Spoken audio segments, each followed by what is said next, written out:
Welcome to Module 9 of the ADRC Dementia Care Training Series.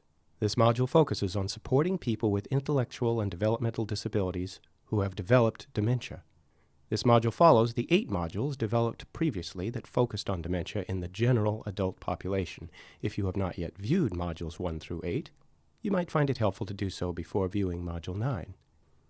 As you may recall from Module 1 of this series, dementia is a set of symptoms that can result from a number of diseases or conditions. Dementia is a broad term that refers to a group of symptoms including memory loss, confusion and disorientation, and sometimes changes in mood or personality.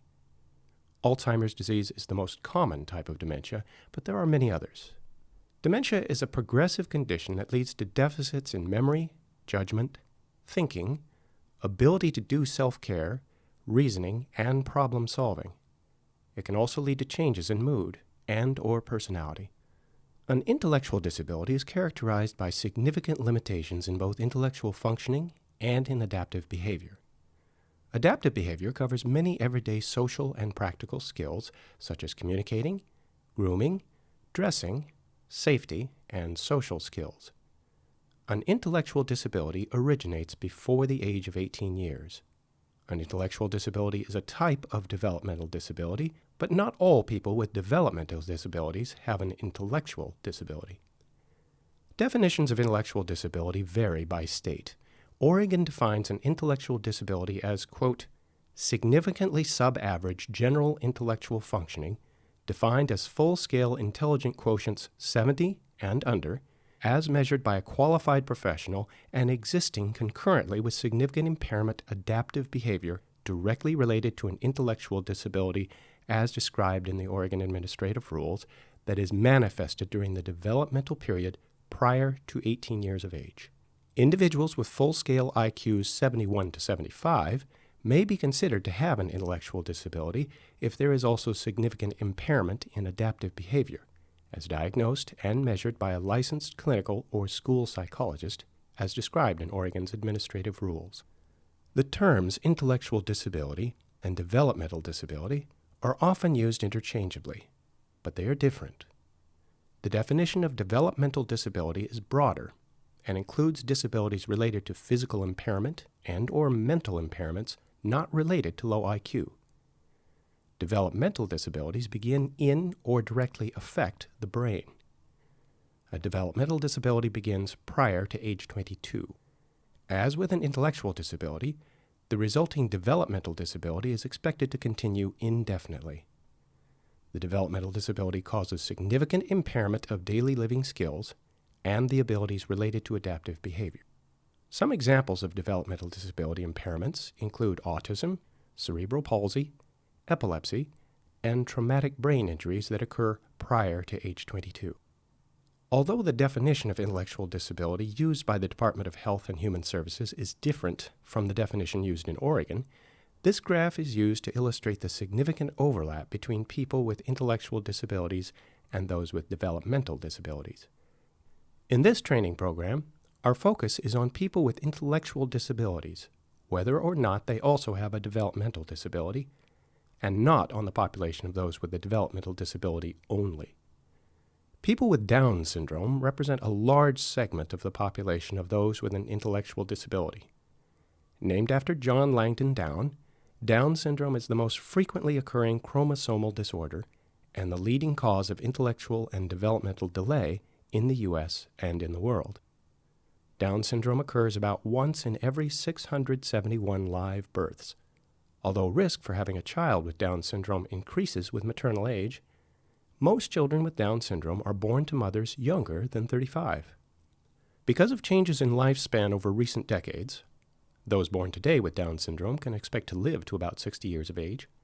The number of people in the U.S. who have Down syndrome is unknown. Estimates exceed 400,000 people. This is likely to be an underestimate. People with Down syndrome have a wide range of intellectual abilities. A growing number of people with Down syndrome live independently. More are completing high school, attending college, and getting married. People with Down syndrome are predisposed to certain medical conditions, including congenital heart defects, celiac disease, sleep apnea, and Alzheimer's disease. Because of the higher rates of Alzheimer's disease in people with Down syndrome, some of the information presented in this module will be specific to this population. However, unless indicated as an issue specific to Down syndrome, information presented will be more inclusive of all those with an intellectual disability, regardless of type. About 650,000 people 60 years and older in the U.S. have an intellectual disability of some type.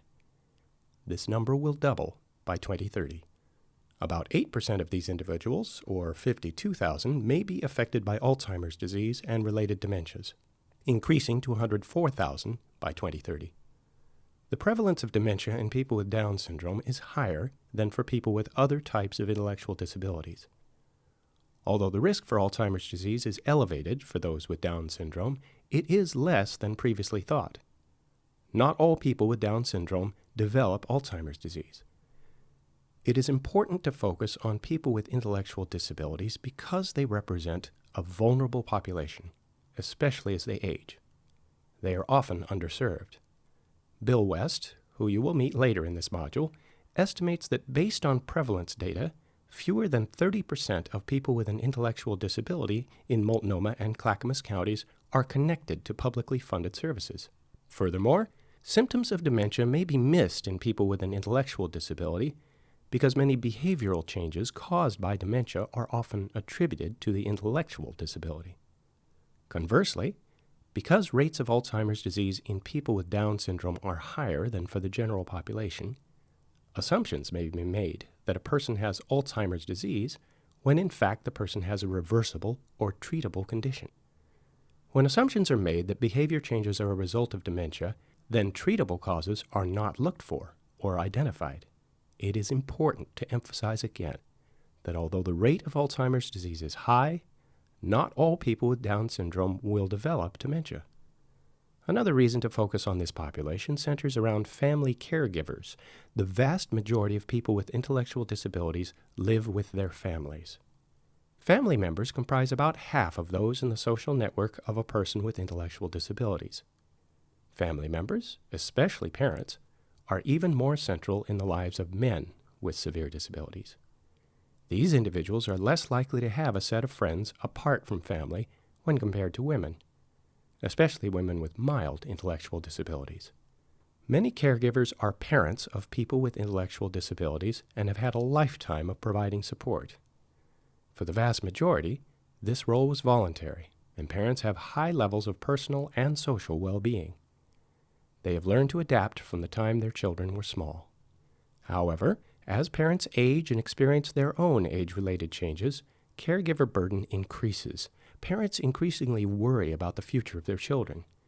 As their children age and experience dementia and other age-related changes, parents are less equipped to organize activities for their children and spend more time in caregiving. Marcia Selznick and her colleagues have followed over 400 individuals with intellectual disabilities and their families for many years. They found that fewer than half of parents had specific plans for their children once they no longer could be the primary caregiver. The most common plan was for the child to move into a community residential program or an apartment program. With increased life expectancy, people with intellectual disabilities are more likely to survive their parents. If they have siblings, especially sisters, those siblings are likely to have been involved in their care all along. Families with involved siblings are more emotionally cohesive than those where siblings are not involved. After parents die, about a quarter of people with an intellectual disability will live with a sibling, especially if they have a mild impairment. However, 3/4 will move into a new residential setting. Later in this module, you will meet Jeannie, who has dual responsibilities of caring for her father, who has a physical disability, and for her sister with Down syndrome. Recall from Module 1 of this training series that person-centered care is focused on understanding each person's unique needs, preferences, and experience or sense of the world, and how these affect a person's quality of life. As emphasized throughout this series, having dementia does not define the person. Similarly, having an intellectual disability is only one of many facets of a person that makes that person unique.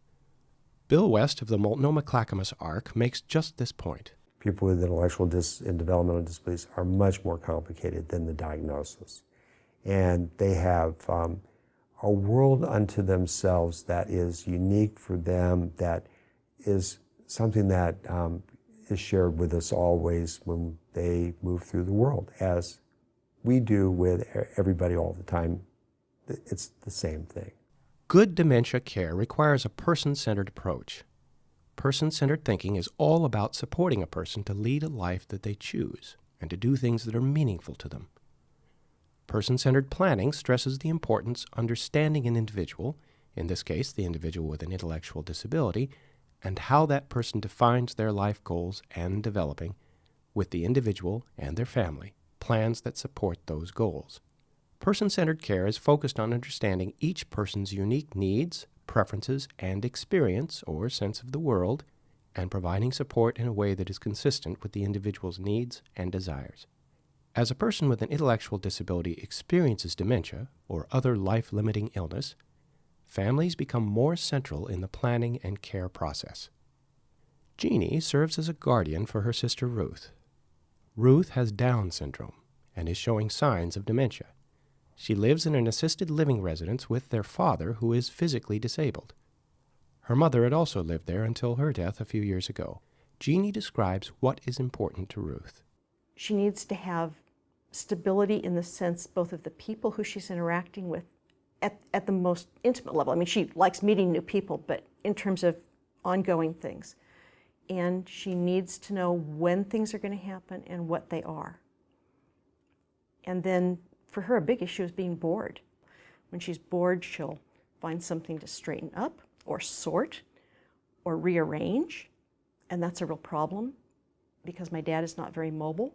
So she moves something he needs. It's very hard for him to go looking for it. She needs things to do that she wants to do. I mean, we all only have that to a certain degree, but so that then she isn't likely to do things that are inappropriate or that make trouble for others. She's got something to do that she feels good about. Person-centered care also involves planning around what is important to the person with what is important for the person. We heard from Jeannie what is important to her sister. This needs to be balanced with what is important to Ruth's physical well-being. Like many older adults, Ruth has a chronic illness that restricts her diet. About 7 years ago, Ruth was diagnosed with celiac, and it's really hard when she doesn't herself understand what the condition is. She just knows that arbitrarily we all of a sudden wouldn't let her eat certain foods. And now when she's in a situation where, you know, it isn't family that's providing her food, it's really hard to stay on top of that. And, you know, the turnover in caregivers is fast enough that we're just constantly concerned that she's getting something she shouldn't. Behavior changes related to dementia in a person with an intellectual disability are often subtle. People with intellectual disabilities other than Down syndrome are similar to the general population with respect to age of onset and prevalence. People with Down syndrome exhibit changes related to dementia at a younger age than people with other types of intellectual disabilities, sometimes in the 40s or 50s. Dementia also progresses more rapidly in people with Down syndrome than in the general population. This progression is consistent with the accelerated aging in all body systems in people with Down syndrome, including sensory losses, osteoarthritis, and presence of other chronic conditions. Ruth's diagnosis of celiac disease followed changes in her behavior related to her physical distress. It took some time to determine what was happening. Now, new symptoms are emerging. Ruth has a job, but her boss has expressed some concerns about Ruth's behavior to Jeannie. She told Jeannie that the behavior changes were consistent with changes she had seen in others who developed dementia. After Ruth's boss and I had talked, and she'd mentioned the possibility of dementia, I started paying more attention to things. And Ruth was definitely becoming more rigid, wanting things a certain way, and less flexible and adjustable, which I realized is something that happens with a lot of people when they can't always keep track of things as well anymore. They want them just so. But I wasn't really sure if that was it.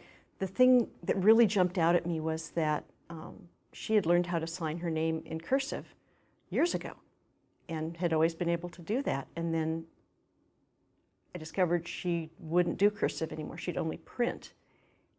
And then I noticed she wasn't even sure how to spell her name, so she needed it written out for her to copy and would still sometimes miss letters.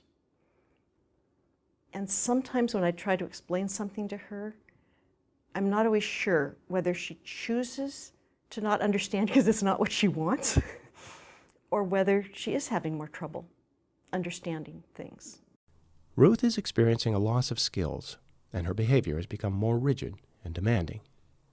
Some of the common behavior changes related to dementia in a person with an intellectual disability include getting lost or misdirected, confusion in familiar situations, memory problems, difficulty with gait and balance, late onset seizures, and changes in personality, such as becoming aggressive or experiencing depression. Often these early signs are missed because changes are subtle or are attributed to the intellectual disability. As with the general population, it is always important to look for other reasons for symptoms that may be assumed to be caused by dementia. Symptoms may actually be indicators of depression or signs of physical illnesses or conditions. Here are some of those symptoms that might be a result of dementia, but could also be related to a physical or psychological condition such as depression that could be treated. These include loss of adaptive skills, changes in the sleep cycle, changes in behaviors, and memory loss. As in the general population, a thorough physical exam is needed to identify or rule out physical or psychological conditions that may be at the root of these symptoms. Health disparities exist for people with intellectual disabilities. Age-related changes and chronic conditions often are not recognized in people with intellectual disabilities and therefore are not treated. These conditions lead to accelerated aging, cognitive decline, and overall poor quality of life. NTG is the National Task Group on Intellectual Disabilities and Dementia Practices. NTG has developed an early detection screen for dementia. It is designed to be completed by a family member or a caregiver who knows the person well. Early detection is made possible by comparing a person's current situation with the situation the year before. The screen includes questions specific to physical and mental health, activities of daily living, language and communication, sleep-wake changes, ambulation, memory, behavior and affect, and any problems reported by the person with an intellectual disability or by others. The screen also records the conditions that are present, including sensory impairments, significant life events, and chronic conditions and illnesses. Medications and the purpose for those medications are recorded as well.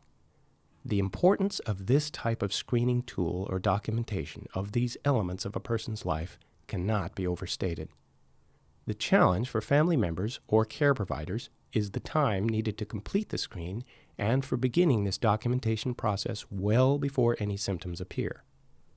C.J. Webb, who has worked extensively with people with intellectual and developmental disabilities, provides compelling reasons for getting to know people well and for documenting the types of information contained in the NTG early detection screen.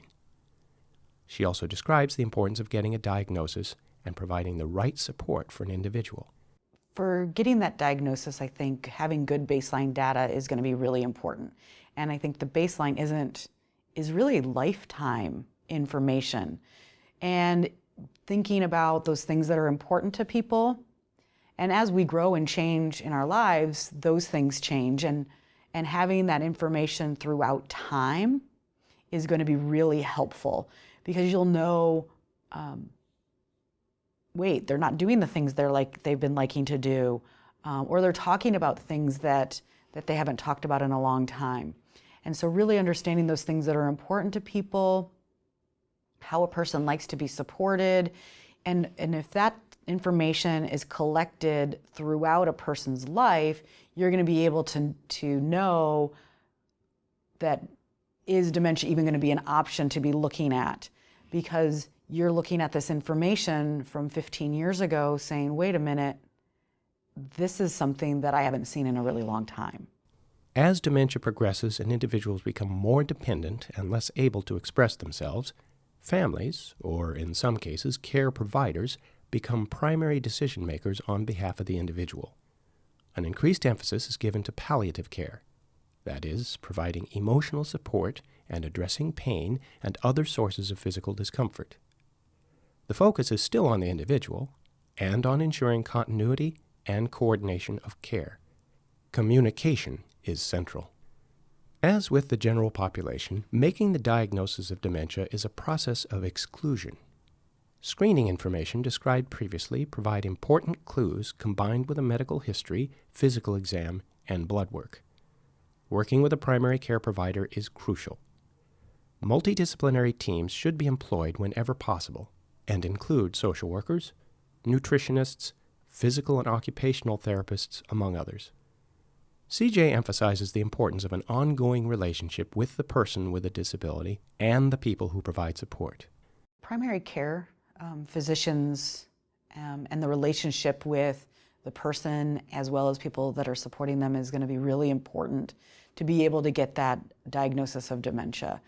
Because when people trust each other and over time they've worked together, they know how to give each other information, they're going to be a lot more receptive to that information that who's supporting a person is going to be giving to that physician. And I think that is really important. Do you need to do a working, not working? And this is the things working, this is the things not working for the person. And if over time you've always been doing this, the physician's also going to be more likely to recognize that sign of dementia, or that medical tests need to be done to rule out other things prior to going to the dementia diagnosis. People with Down syndrome have higher incidence of many physical conditions that can affect behavior and well-being and should be monitored and addressed regularly. Ruth is an example of someone with celiac disease who is also exhibiting signs of dementia. Once a person has a diagnosis of dementia, the focus will turn to providing a supportive environment. Throughout our lives, we function best when our abilities and the demands of our environments are in balance. This means that the environment challenges us enough to help us maximize our potential and gain new skills and to keep life interesting. Finding the right balance can be difficult. Most of us will have periods when the environment is quite demanding. We almost always can rise to the challenge, gaining personal skills and competence. In some situations, we may not have enough demand, which can make life boring and make us feel stuck. Finding the right balance is different for everyone. As our abilities change, as happens with dementia, the optimal amount of demands from our environment will change as well. With reduced abilities associated with dementia, demands from the environment also need to be reduced. Knowing the person can provide clues into how the environment can be adapted to support the person with intellectual disabilities and dementia. To know who the person was from the past may be helpful, because if they're now recalling a family member that died many years ago, but now they're recalling doing things with them, is there a picture that you can put up? Are there other familiar things that might not be upsetting to the person? If stairs may become a challenge for some people, just as an aging issue, but even with dementia, people may forget how to do certain things. So just being aware that there might need to be changes, I think is the first piece. And then I think really looking at what are those comfort pieces that a person has. So, if somebody loves stuffed animals as a kid and they maintained a small collection as an adult, maybe they need to grow that a little bit more because that is a comfort for them. As people with intellectual disabilities age and experience dementia, the focus of support also needs to change. The emphasis is no longer on helping people to acquire new skills, but to maintain existing skills. If people are employed or attend day programs, the demands of those activities may exceed people's abilities. Perhaps changes in activities or the length of time spent at these programs needs to be reduced. Routines can be simplified, particularly as the disease progresses. People with dementia generally function better if they have predictable routines. As dementia progresses, the need for support with activities of daily living and instrumental activities of daily living increases. As a result, Support that may not have been needed prior to the onset of dementia is now required. Changing the focus of support for someone with dementia also requires great flexibility. Someone with an intellectual and developmental disability, maybe going to day supports, maybe wherever they live, things are going to have to be modified. And one of the things that I think about, especially with day supports, is the flexibility that is needed. And from my experience, that is really key, because someone may go 3 days this week and not go for 2 weeks. And so really having a good solid plan, as well as funding that's going to be able to support that, so that a person can go when they need to, because if they wake up one day and that's what they've done for a really long time and they're going and doing that, how they need to be supported to do that, because it would be worse for them to be told, well, no, you no longer have those day supports. That could be much scarier than going somewhere that they hadn't gone to for 2 weeks, because they might not remember that they hadn't been there for 2 weeks.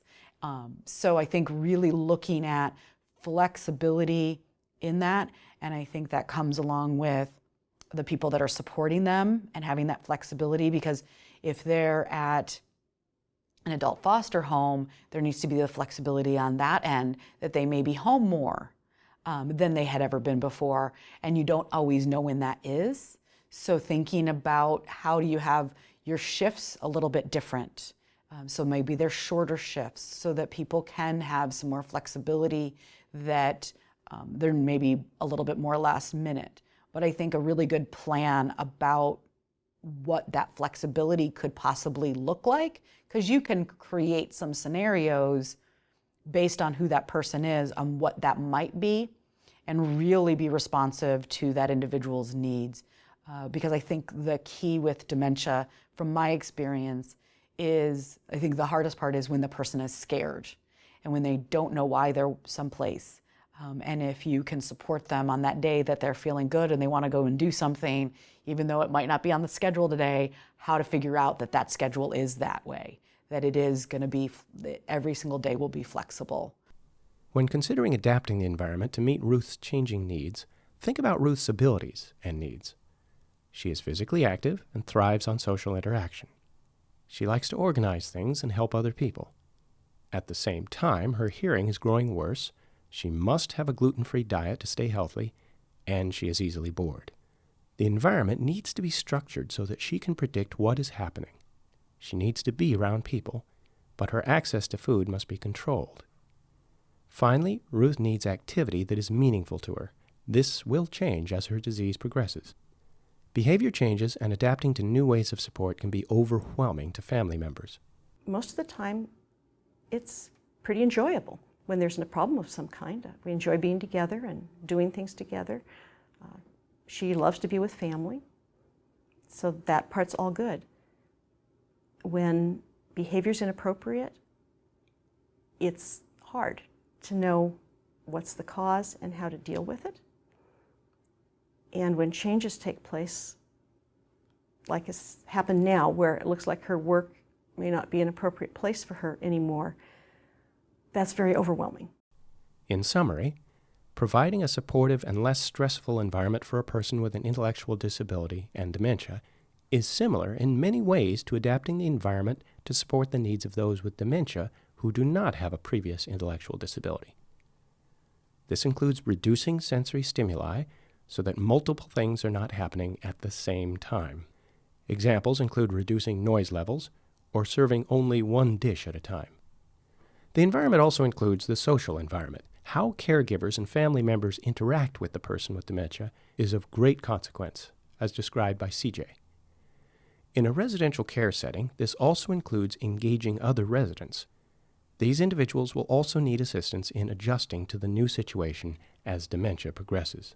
Most of the people that I have supported through dementia is having a calm demeanor, being able to comfort a person, and the fear that some people have, or that most people that I know have, sometimes that hug, that just compassion to you're not going to necessarily be able to take that fear away, but know that they're okay right now. And I think that that's that piece that comes into play with caregivers, being able to know that that's okay, to just slow it down a little bit and be a calming factor in the person's life, even if that person maybe was really active before, that may be too much for them. So I've noticed that in actually the general population, as well as with people with intellectual and developmental disabilities, that sometimes a slower paced life comes into play because a lot of stimulation is too much because they're having a hard time processing. In residential settings where other people live with the person with dementia, I think it's important to provide some support to those people and some understanding within their capacity of what's happening to that person with dementia, because they're living with a person that might have been very gregarious and going out, doing a lot of things that now they're not doing. Maybe waking up in the middle of the night screaming, might not be sleeping through the night. There might be some things, and really helping everybody who's living with that person understand what's happening with that person. I think it's going to be important because that alleviates some of their fear as well. And it also can be that they can be calming factors for that person rather than yell at the person because they've woken up in the middle of the night. And so how do you also look at supporting the people that are living with that person? Many changes can be made to the physical environment, including eliminating shadows, which can result in visual illusions, and reducing glare. Safety issues are increasingly important and include adaptations to bathrooms, including use of grab bars, and in general, reducing fall risk by eliminating throw rugs and other hazards. Cues can be added to help people find their ways both inside and out of doors. One must be careful not to reduce environmental demands too much. Maintaining routines such as getting up, going to bed, exercising, meeting with friends is important in maintaining the balance of both an interesting and supportive environment. It is essential to know what has been important to the person throughout his or her life and maintain access to those things to the extent possible throughout the course of the dementia. This includes people, music, routines, food, and activities that are meaningful to the person. Jeannie and Bill both described the importance of people for Jeannie's sister Ruth. In addition to daily routines, it is important to support pleasurable activities by making adaptations to accommodate declining capacity and avoiding elimination of activities that provide meaning and enjoyment. Families who care for a person with dementia need support. Those who are caring for a person with an intellectual disability have similar needs to those in the general population who are caring for someone with dementia. They need information, services accessible to them and the person with dementia. They need support from others, including other family members, care providers, and others in their social network. They also need encouragement and the ability to have a break from the responsibilities of caregiving through respite care services. Family caregivers also have unique challenges when supporting someone with an intellectual disability and dementia. Many family caregivers are experiencing age-related changes themselves. Parents may have been the person's primary caregiver for decades, and the person with an intellectual disability may not be known to the formal service system. Parents who have provided lifelong caregiving to a son or daughter generally are happy to do so and provide excellent support. However, with their own aging, things change. As people with intellectual disabilities are living longer, siblings often become primary caregivers. Like Jeannie, they may also be taking care of their older family members. Bill West and C.J. Webb emphasize the need for aging caregivers to know that their sons or daughters may be well taken care of, and that these caregivers need to be part of planning for their future. Well, when people age themselves and they're still trying to provide for their aging son or daughter, it becomes very, very difficult. And they start looking at things like, well, what's going to happen after I pass away to my person? Is there going to be anybody that can know them and advocate for them like I do? And the answer is there has to be, but that's not always easy to find. People have aging caregivers, their family members, their parents are getting older, they're brothers or sisters are getting older, and as that happens, if they're the primary support for a person, that needs to be looked at to say, have we collected some of that information to know what that family member really wants for their brother or sister, their son or their daughter?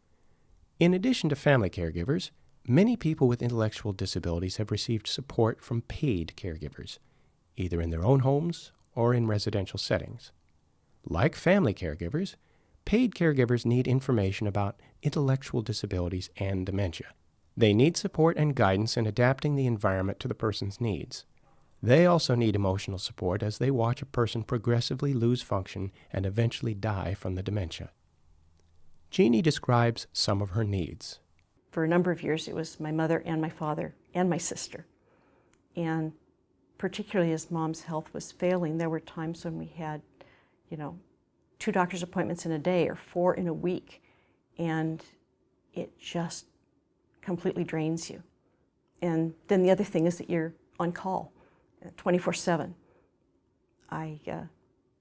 For a long time, I kept an overnight bag packed, pretty much ready to go, so that if I got the phone call, I could just, put a couple things in the bag and take off, whether it was, when they lived in Corvallis, to go down to Corvallis to be with them. And then eventually knowing that if they went in the hospital, I'd need to be there, and it wasn't just visiting hours, it was 24/7.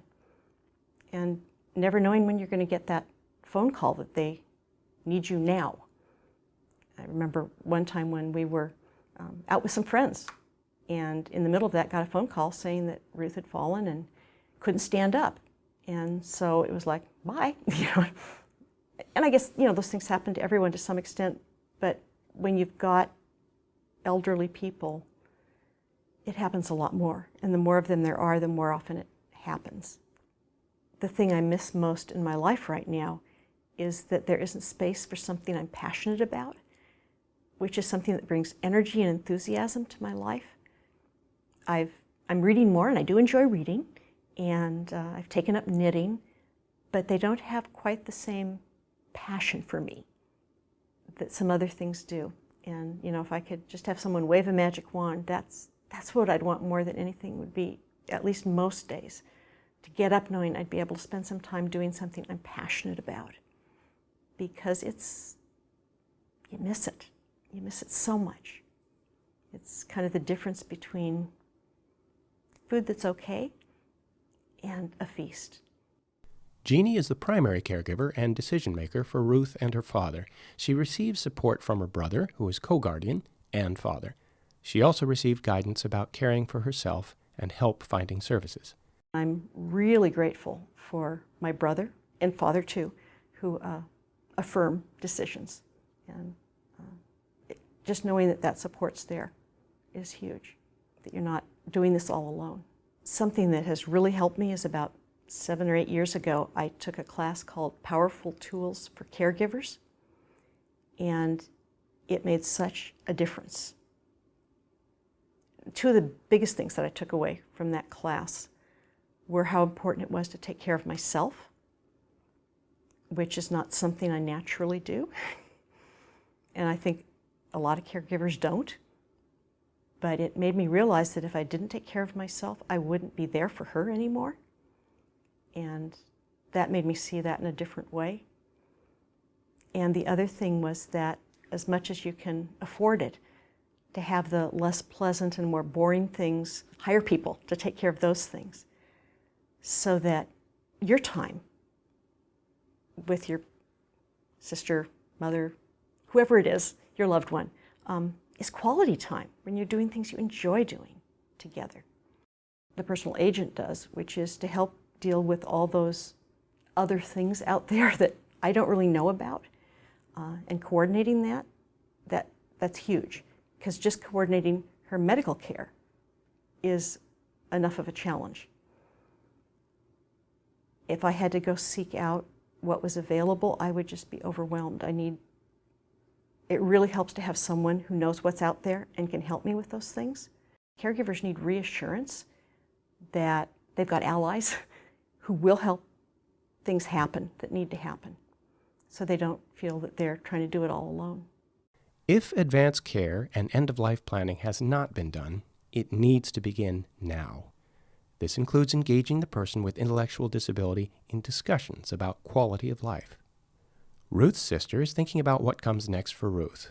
What is the appropriate environment, and how she will get the care she needs? Currently, Ruth lives with her father in an assisted living residence. Like many family members, Jeannie is uncertain about what will come next and how Ruth will get the support she needs. Keep her in a loving, stable environment. I'd really rather not have her live with us. She takes a lot of attention, and it's tiring enough. And I can't imagine if it was 24/7, that would, I don't know how I would handle that. But yeah, I want to keep her comfortable. I want her to feel secure and loved. I don't want her bored all the time. If something happens to Dad, I don't think it's going to work for her to continue to live there. We really need her to be somewhere where they will control her diet and control what she has access to even. I mean, I think some of the sweet people where she lives are sharing their treats with her, but they're not appropriate. And we can't monitor her 24/7. So, and I'm not sure what we'll do if Dad isn't there to keep an eye on things. So that's one of those things we have no idea how, all those details will fall into place. Will Ruth live longer than any of us, or what? And you don't know. I'd like to find maybe a small group home type situation for her, because she likes people and she likes the same people, and I think that she would like that a lot better than a more institutional setting. But it needs to be gluten-free, and they need to really keep an eye on her. So, and right now, that doesn't exist. So that's intimidating. When you're thinking about any end of life, it should really kind of start when someone is young and healthy. And if we really look at gathering that information way before that diagnosis, and way before the family members are older, it's going to be a lot easier to be planful. That family member will feel a lot more confident in saying, I'm no longer able to care for my son or daughter or my brother or sister. And when family members, that does happen, there are times, though, that dementia sets in, let's say with a parent. And when that does start happening, how is a team of people, whether it be two, being a team, helping that family member feel comfortable with the transition that needs to happen for their son, their daughter, and even sometimes for themselves. End-of-life care for someone with an intellectual disability and dementia looks similar to end-of-life care in the general population of people with dementia.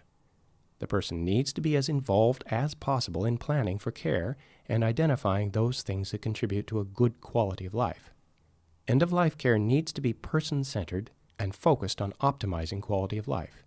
By knowing the person with dementia, people who provide support and care can anticipate, prevent, and treat suffering from any cause in a timely way. Best practices call for coordination among the team of individuals who provide support.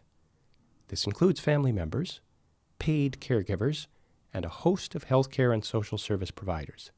Here, Jeannie and CJ reflect on end-of-life care.